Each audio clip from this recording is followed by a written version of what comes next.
Abriu aí, Tiago, capítulo 1? Lê comigo a partir do verso 2. Olha o que a palavra do Senhor nos diz. Eu vou ler aqui, a minha versão é a King James.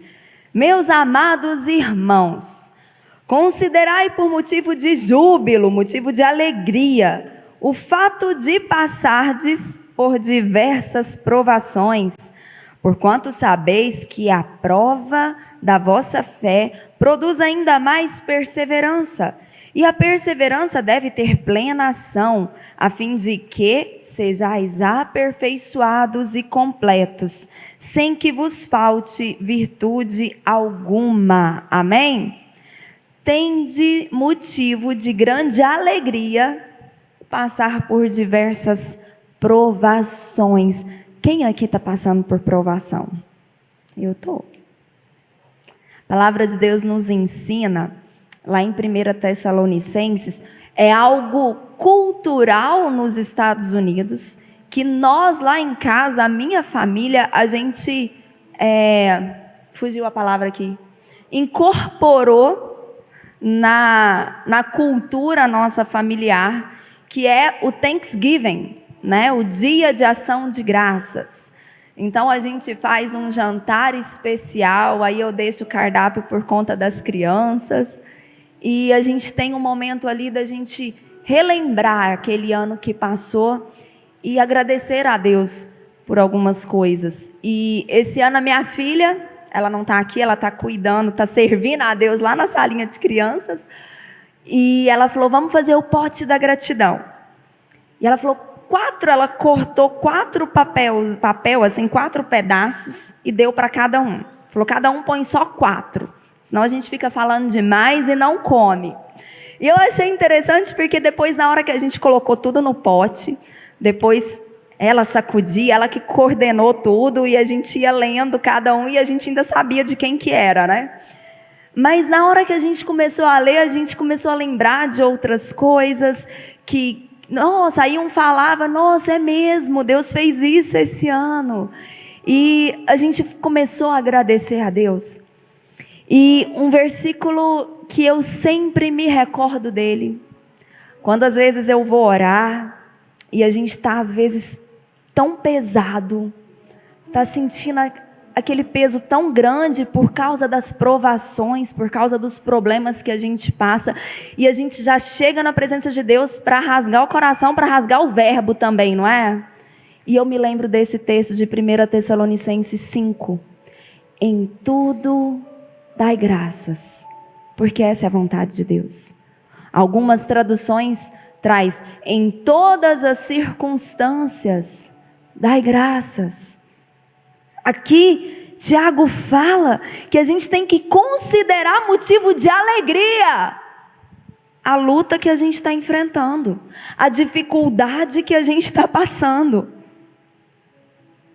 Está doendo, mas considera motivo de alegria. Deus está no controle. Não é porque está doendo, não é porque você não sabe o que fazer, não é porque você olha para a circunstância e não consegue enxergar uma solução, que Deus não está no controle. Deus está no controle. Alegrai-vos por passardes por provações. A gente tem que decidir fazer isso, não é sentir, não é sentimento, é decisão. Eu escolho ajoelhar e agradecer a Deus pelo problema que eu estou passando. Eu escolho me submeter e falar, Senhor, não sei onde isso vai dar, mas eu creio em Ti, eu creio que Tu podes tudo, amém? E eu quero estudar um personagem, uma pessoa na Bíblia, que depois que ele foi ungido, eu até brinquei com o bispo, eu falei, o que mudou depois da unção? Nada. Aí o bispo falou, não, mudou muita coisa, ficou tudo pior. Vai comigo em 1 Samuel, no capítulo 16, vamos estudar um pouquinho sobre Davi, o filho caçula de Jessé. 1 Samuel capítulo 16, aqui vamos contextualizar aqui por causa do nosso tempo. Saul que foi também um homem escolhido por Deus. Deus escolheu Saul. Quando o povo pediu um rei, Samuel foi falar com Deus sobre isso, e Deus falou: não, Samuel, eles não rejeitaram você não, eles rejeitaram foi a mim. Lembra dessa parte? E Deus mostra para Samuel Saul, falou: vai lá e unge Saul rei. Só que Saul se perde, Saul começa a desobedecer princípios do Senhor, ordens claras e diretas do Senhor. E aqui Deus vira para Samuel e fala: Samuel, até quando você vai ficar aí chorando, me engano por conta de Saul? Eu já escolhi outro. Vai para Belém, ungir. Um dos filhos de Jessé será o próximo rei. E aí Samuel vira para Deus e fala: meu Deus, se eu for, Saul vai ficar sabendo e ele vai mandar me matar. Aí Deus vira para ele e fala: não, você vai lá oferecer um sacrifício. Quem lembra dessa história? Então, amém. Então, é esse o contexto. Samuel está indo para Belém. Todo mundo era notícia. Todo mundo ficava sabendo quando Samuel estava indo para algum lugar. Então, chega a notícia lá para Saul que ele está indo sacrificar, oferecer um sacrifício ao Senhor. E ele chama Jessé e toda a sua casa. No verso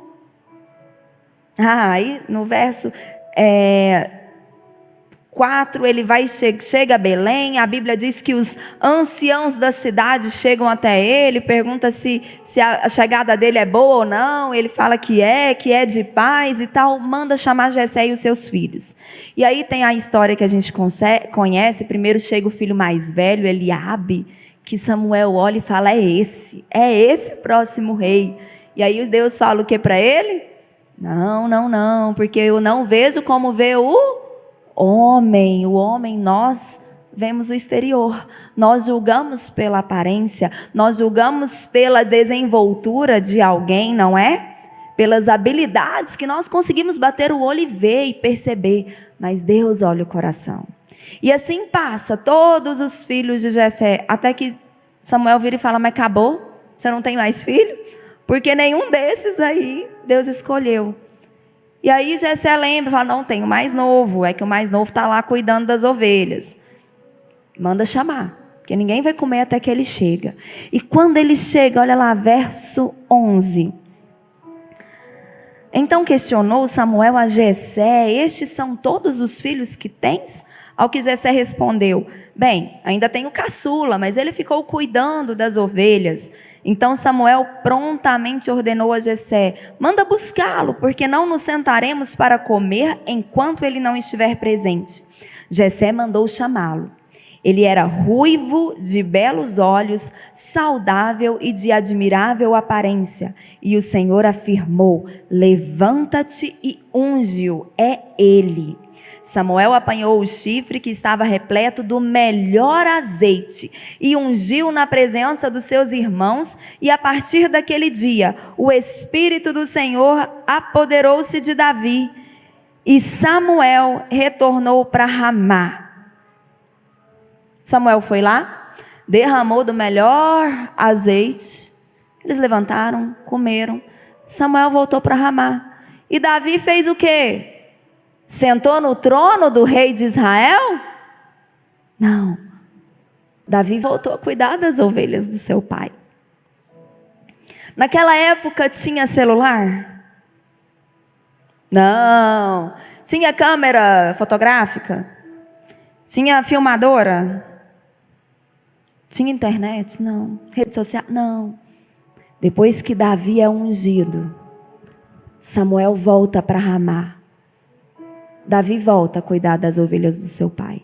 E quando a gente estuda lá no capítulo 17, pelo atrito que Eliabe tenta buscar com Davi, porque Davi, de forma muito inteligente, se desvia de Eliabe, mas pelo atrito que a gente vê Eliabe ali confrontando Davi, a gente percebe que talvez os irmãos dele não engoliu muito bem aquela unção sendo derramada sobre a cabeça dele. Nada aconteceu, ninguém espalhou a notícia. Tirando os anciãos da cidade e a família de Davi, ninguém mais sabia que ele tinha sido ungido rei. E aí? E aí que quem nos promove é Deus. Acontece algo na vida de Davi. Passou aqui algum tempo, eu perguntei para o meu teólogo, ele disse que foi mais ou menos 3 anos, né? Mais ou menos 3 anos, depois que Davi foi ungido rei. Porque o mais importante para a gente fazer qualquer coisa é a unção. Depois que ele já tinha recebido a unção, passou-se 3 anos, até que ele se deparou com Golias. E a gente precisa entender qual foi o contexto que ele se deparou com Golias. Deus não mandou Davi lutar com Golias. Deus ungiu Davi como rei. Mas Davi continuou na casa do seu pai, servindo o seu pai e obedecendo. Sabe por que Davi se deparou com Golias? Porque Davi estava obedecendo ao seu pai. Nesse contexto aqui, Davi estava literalmente sendo o menino de recado. Ele deixou as ovelhas do seu pai, porque o seu pai mandou, falou: Davi, eu preciso ter notícia dos seus irmãos. Jessé já era velho. Os 3 filhos mais velhos de Jessé faziam parte do exército de Israel. Era a época que os reis saíam para a guerra, então Saul e todo o exército de Israel estava lá acampado para guerrear, para lutar contra os filisteus. Jessé queria notícias dos seus filhos mais velhos, como todo pai preocupado. Jessé já era idoso, Jessé não tinha condições de ir lá para saber notícia dos seus filhos. Ele manda Davi. Davi vai lá ter notícia dos seus irmãos, se está tudo bem com eles, se eles estão bem de saúde, porque eles dormiam ao relento. Será que gripou? Será que está com alguma coisa? Preciso ter notícia. Davi estava apenas obedecendo. Ele já tinha sido ungido rei. Nada até então mudou na vida dele, mas ele continuou obedecendo ao seu pai. Lê comigo aqui no capítulo 17. Deixa eu ver se eu anotei certo. É isso mesmo. No verso 18, o pai dele está dando a ordem para ele. Pega 10 pedaços do queijo, oferece aos comandantes da unidade. Indagarás sobre a saúde dos teus irmãos e trarás dele alguma garantia de que estão passando bem. A única coisa que Davi foi fazer lá foi pegar a notícia dos seus irmãos. Lê comigo no verso 22 para a gente encaixar bem. Davi deixou os suprimentos que havia trazido com o oficial encarregado das bagagens e correu para a frente da batalha. Conseguiu aproximar-se dos seus irmãos e indagou se estavam bem. Enquanto Davi conversava com eles, o grande guerreiro filisteu de Gate, chamado Golias, avançou e bradou o seu desafio habitual. E Davi ouviu. Enquanto Davi obedecia, enquanto Davi estava cumprindo a sua função de menino de recado, enquanto Davi coletava dos seus irmãos as informações para levar para o seu pai, ele ouviu a afronta de Golias. Se você aprofundar nessa história, você vai ver que em momento algum Deus falou para Davi enfrentar Golias.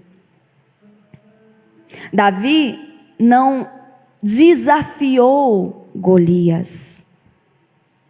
Davi aceitou o desafio daquele que afrontava não a sua própria pessoa, mas ao seu Deus. Davi não foi atrás da promoção, da divulgação. Davi não foi atrás de uma guerra. Ele estava obedecendo. Mesmo depois de ser ungido. E eu não sei você, eu imagino, e quando a gente vai lendo, e lendo até os salmos de Davi, eu imagino que Davi, depois de ter sido ungido, eu imagino que aquilo foi um impacto muito grande na vida de Davi e no relacionamento íntimo de Davi com Deus. Eu imagino Davi cuidando daquelas ovelhas do pai lá no pasto. E falando: Deus, mas e aí? Deus, já passou 1 ano. Deus, já passou 2 anos. Deus, e aí?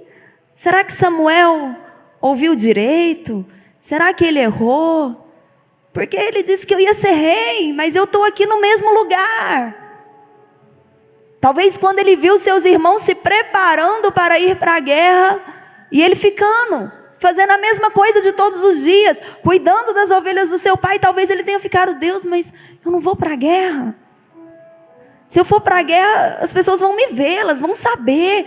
Todo mundo sabe quem são os melhores guerreiros de Israel. Todo mundo comenta quando os soldados voltam da guerra sobre o desempenho de cada um. Deus, e aí?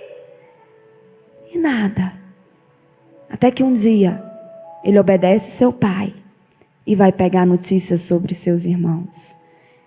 E Golias está no meio do seu caminho.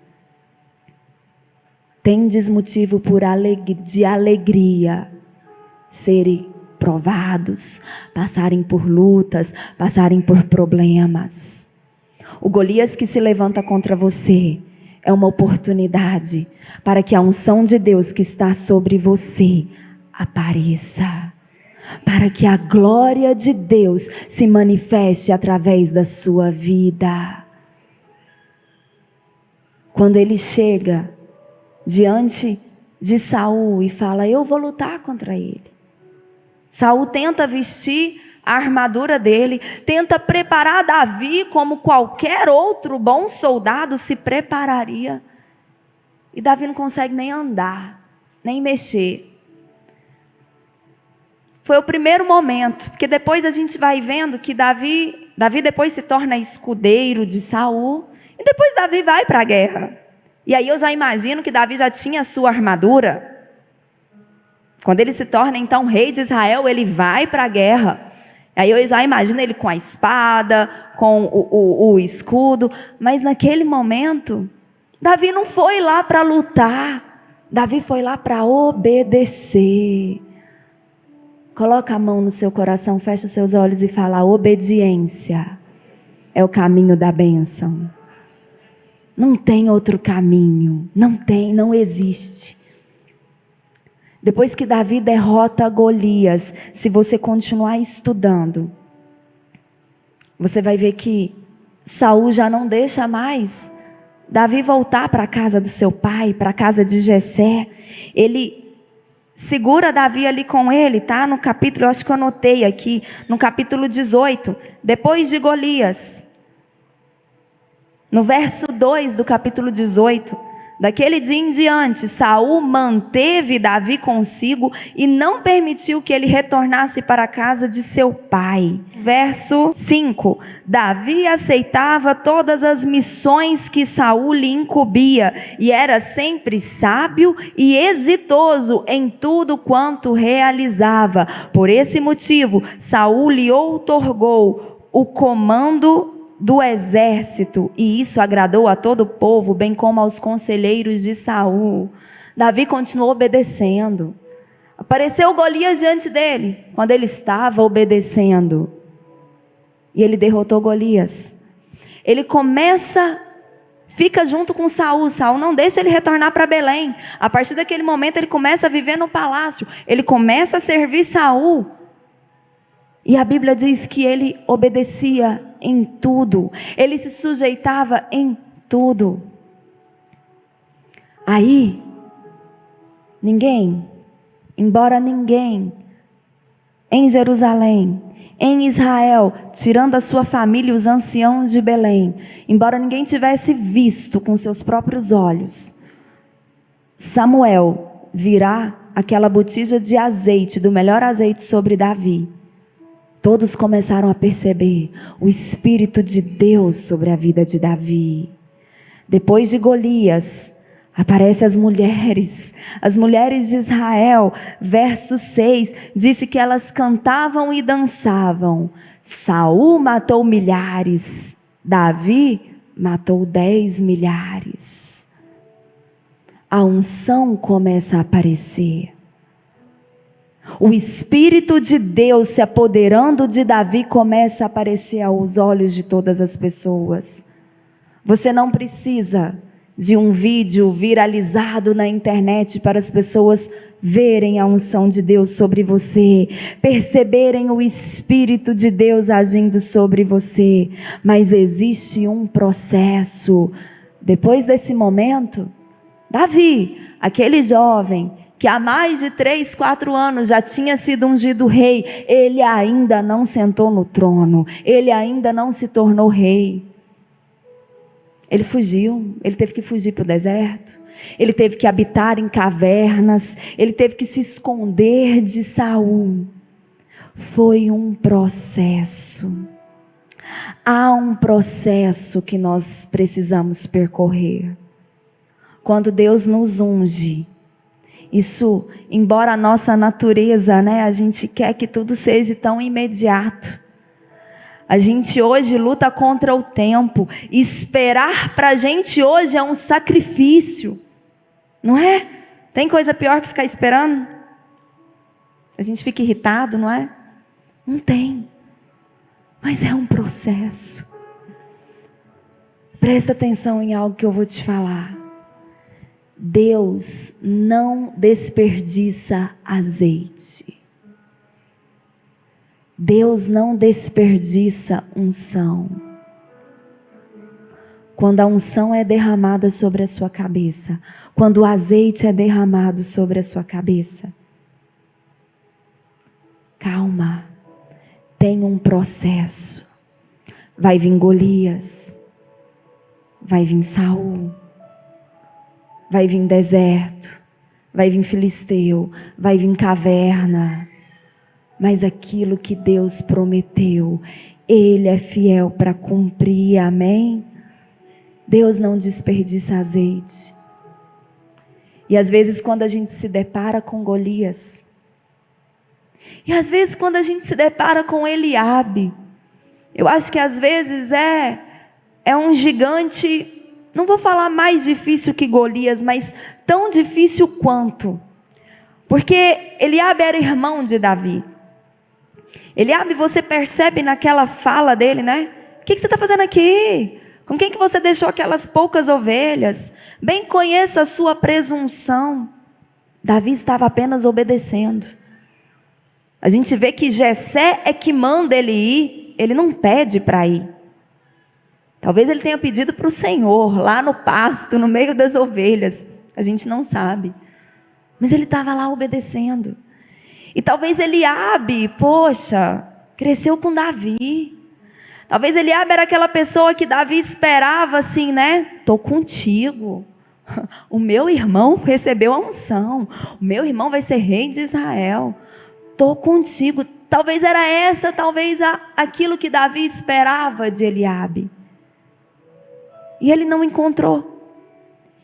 E ele se deparou com Golias, mas ele também se deparou com Eliabe. E muitas vezes a gente perde o nosso foco. A gente gasta energia com os Eliabes e não se prepara para enfrentar os Golias. Vocês estão entendendo?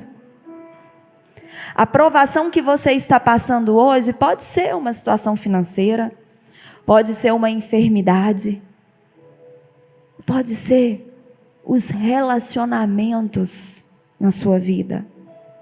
Relacionamentos na igreja, relacionamentos na sua família, relacionamentos no seu trabalho. Eu não sei. Eu sei que é necessário. Para que Davi chegasse ao trono, foi necessário ele enfrentar Golias. Foi necessário ele ter sabedoria e aprender a lidar com Eliabe. Eliabe continuou sendo irmão dele, não deixou de ser irmão.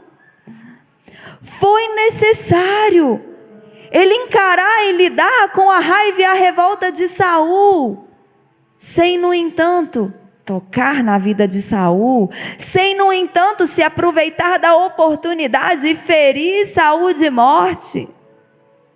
Quando ele pensa, a gente lê na palavra do Senhor que ele se arrepende, só de ter cortado a orla ali do manto de Saul. Foi necessário, após a unção, após o azeite ser derramado na sua cabeça, esse é o escolhido, esse foi quem eu escolhi para reinar sobre todo o meu povo, até Davi sentar no trono de Israel como rei, teve uma caminhada, e nessa caminhada ele precisou passar por provações. Ele precisou ser lapidado, ele precisou ser trabalhado, ele precisou continuar obedecendo. A unção de Deus na nossa vida não nos isenta de continuar obedecendo. A unção de Deus veio sobre a sua vida, no entanto, Deus falou para você: continua cuidando das ovelhas, continua lá atrás cuidando da manada de ovelhas, obedece. A unção de reino já veio sobre a sua vida, Deus já te escolheu. No entanto, Ele falou: você vai continuar sendo um menino de recado, vai para lá e para cá, leva notícia dos seus irmãos para o seu pai, continua obedecendo. A unção já veio sobre você, Samuel já te ungiu e já te escolheu, me obedecendo como rei de Israel. No entanto, você vai servir esse rei que está no poder. Que a palavra de Deus é clara: Saul era atormentado por um espírito maligno. E só quando Davi tocava a harpa é que o espírito se afastava dele. No entanto, mesmo sendo ungido rei, Davi precisou servir Saul. Quem nos promove é Deus. Quem nos coloca em evidência é Deus. A nós cumpre o quê? Fala bem forte: obedecer. Obedecer. Não volte lá para cuidar das malhadas, com o nariz torto, emburrado. A unção veio sobre mim, mas nada mudou. Está tudo a mesma coisa. Não ficou até pior, porque agora ainda tem rixa com os meus irmãos, coisa que não tinha antes. Não faça isso. Existe um caminho a ser percorrido. Por mais difícil que esteja, agradeça a Deus pelos Golias que estão se levantando à sua frente. Agradeça a Deus pelos Eliabes que estão levantando a voz contra você. Agradeça a Deus por cada empecilho, por cada caverna que às vezes você tenha que se esconder. É um processo. Deus é fiel. Amém?